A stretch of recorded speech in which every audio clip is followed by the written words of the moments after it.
This is Drunk Redhead Kinda Live, where we're going to take all of the Drunk Redhead type things football, wrestling, games, and of course music and put them all together into one handy little compilational video type thing.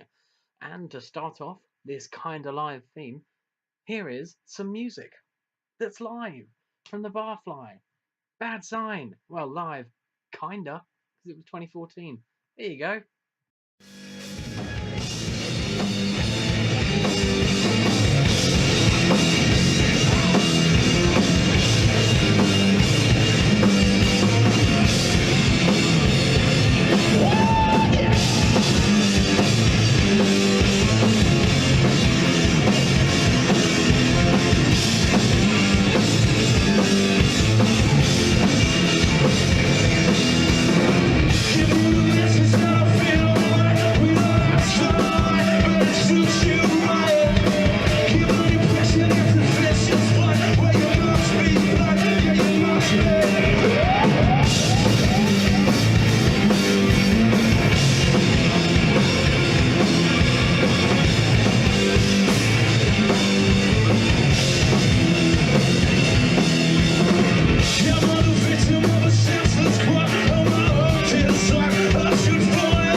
Anything you fucking want.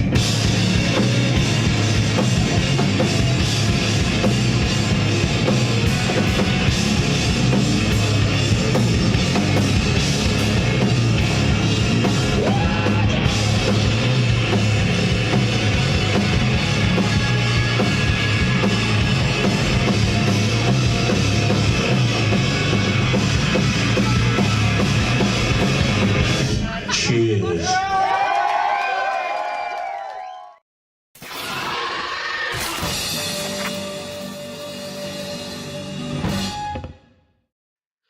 That was Bad Sign with Cuba back in 2014. You can check them out by heading over to facebook.com/Bad Sign Band and go download their stuff, buy their t-shirts, give them your money. And after that, here's some football.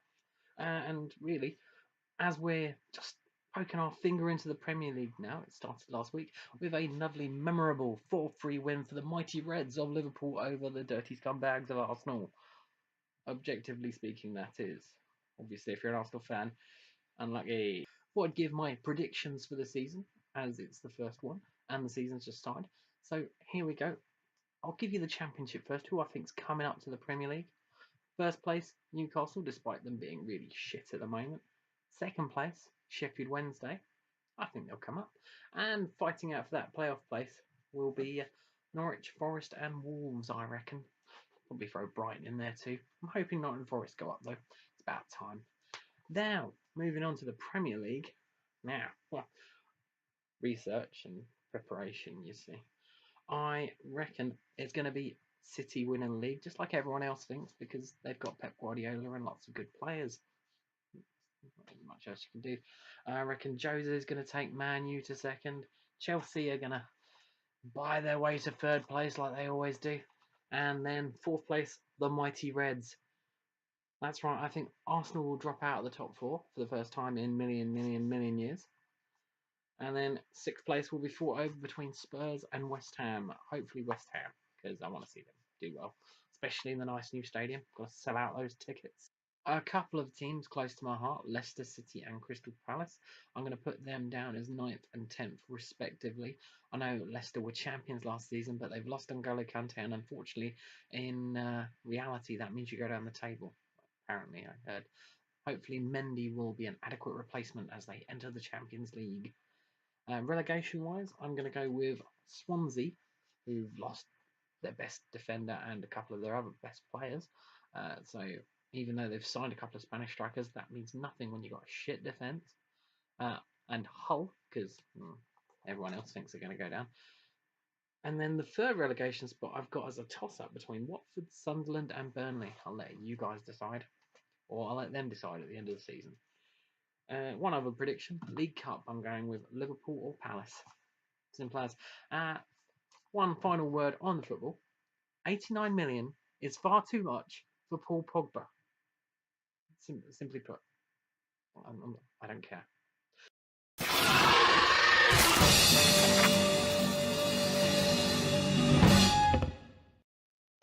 Okay, that's your football. Let's talk a bit about wrestling, WWE, and as they head into SummerSlam this weekend. After watching Raw, I felt that it was a bit early to unleash the demon on the public from Finn Balor. It's as next week SummerSlam, it's pay-per-view. You thought people would be paying to see that, and people want to see that. But it doesn't matter too much because the match is going to be epic anyway, as Finn Balor takes on Seth Rollins for the WWE Universal Championship. And while the title has a silly name, you know the match is going to be awesome. Speaking of Seth Rollins, he has a history with former Daily Show host Jon Stewart, who will be a guest at SummerSlam as announced on Raw. So, random prediction, I reckon that Finn Balor will win thanks to a bit of accidental interference from Jon Stewart. Accidental, yeah. Over on SmackDown, one of their main matches for SummerSlam is AJ Styles versus John Cena, and I am sure this will be a fantastic match as John Cena tends to have good matches with good wrestlers, as evidence from that US Open challenge he did last year. Now, hopefully, if you're a Cena hater like me, AJ Styles will get the win, fingers crossed, even though John Cena hasn't really got his win back. I like to sometimes go with the philosophy that they have, where if they're the ones on their back and the last show before the pay-per-view, they're the ones winning, and that's what happened on SmackDown. Spoiler alert, sorry. Last couple of thoughts on WWE. Heath Slater, he's got a contract now, hasn't he? Why did they take it away? He won the match, technically. And Alberto Del Rio, announced today, suspended 30 days for honest violation. At least he gets to go spend some time with Paige now, eh? Good on you. Unfortunately, I don't watch TNA, so I can't really give any opinions on that at the moment. Maybe I'll get a correspondent for it if it goes down well this show. But what I can do is give you something a bit different. We're going to look at backyard wrestling, which is frowned upon by most wrestlers, but it's something that me and my friends did when we were young and stupid all them years ago. So what I'll do is I'll give you a classic match from our old backyard fed, NEW, New Extreme Wrestling. It was from about 14 years ago. And what I'll do is I'll give you a classic match in compilation form, and I'll put a band, a Drunk Redhead loved band, something that I've followed on Drunk Redhead. I'll give it to you now. So this is the Jizz versus Shane O'Nash from new and exclusive 38.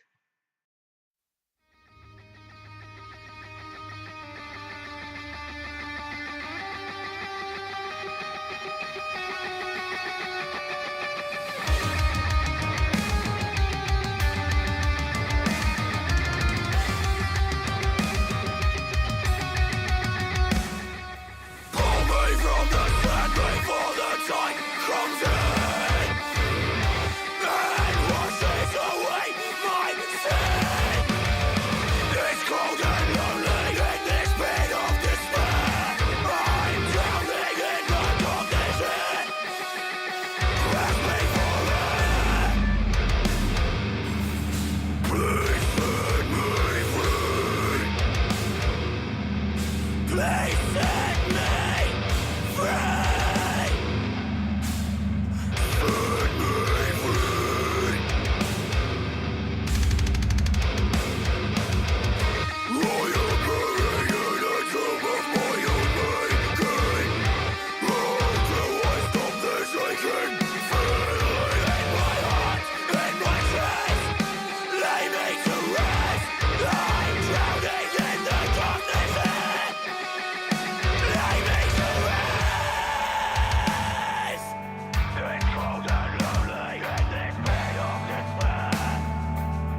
The soundtrack there was Pit of Despair by Depravity, and you can find out more about them by going to facebook.com/depravityband.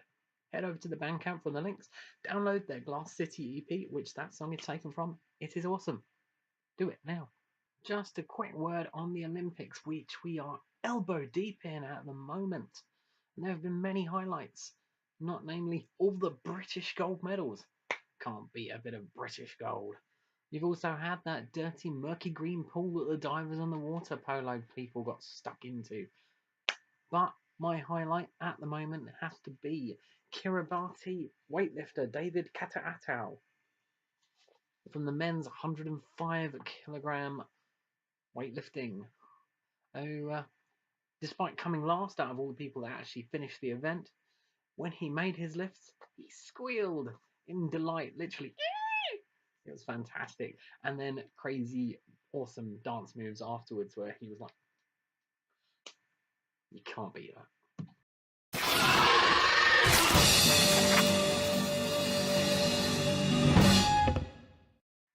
Now, game talk wise, there isn't really too much I can say as I don't have many new games as I can't really afford them myself. That's where you guys can come into it.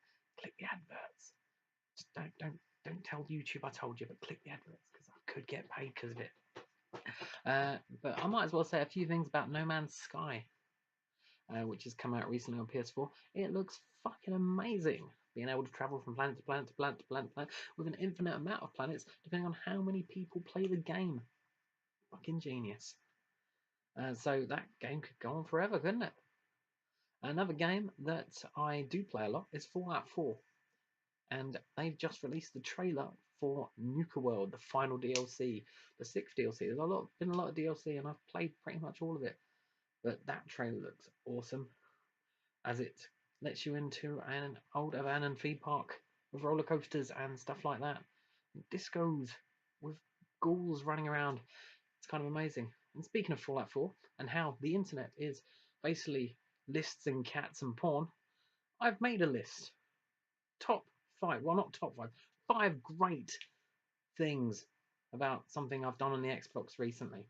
So here are 5 great new places you can visit that have been created by modders on Fallout 4.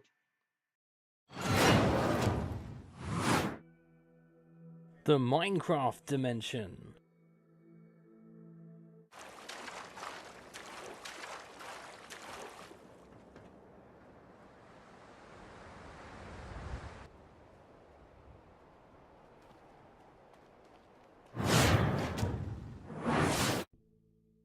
Vicland.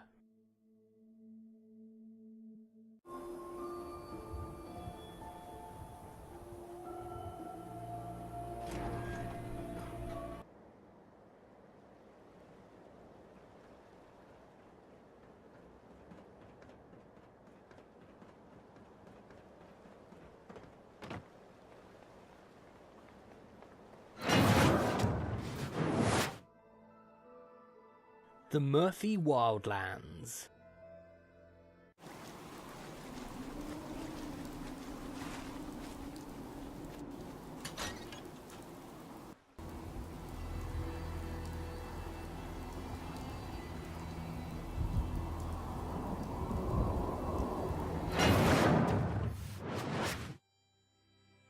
Midton.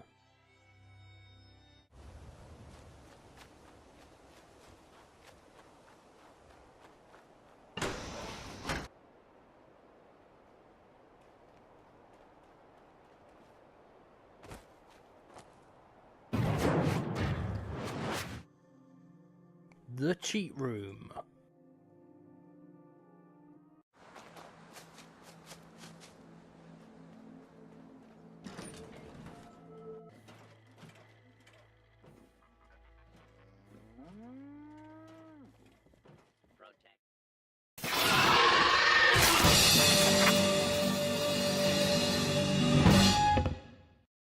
One last thing before I sail off into the sunset of this show.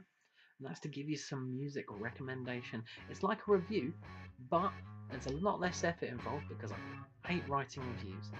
And what I'm going to recommend this time is Space Church and their new album, Music to Punch Nerds 2, which is an awesome title for an album. Not gonna lie, it's pretty amazing. And the songs itself on the album, they're not too shabby either. My personal favourite so far on first couple of listens is Snowballs, which you can hear possibly in the background now, or if you go back to my last video on the YouTube channel, 5 Great Goals last week, which it was the soundtrack too. Now, if you want to check them out yourself, all you have to do is head over to facebook.com/Spacechurch. That's it. And, just head over to the Bandcamp link on there. Go buy the album. £5. That's all. £5. £7 if you want the CD.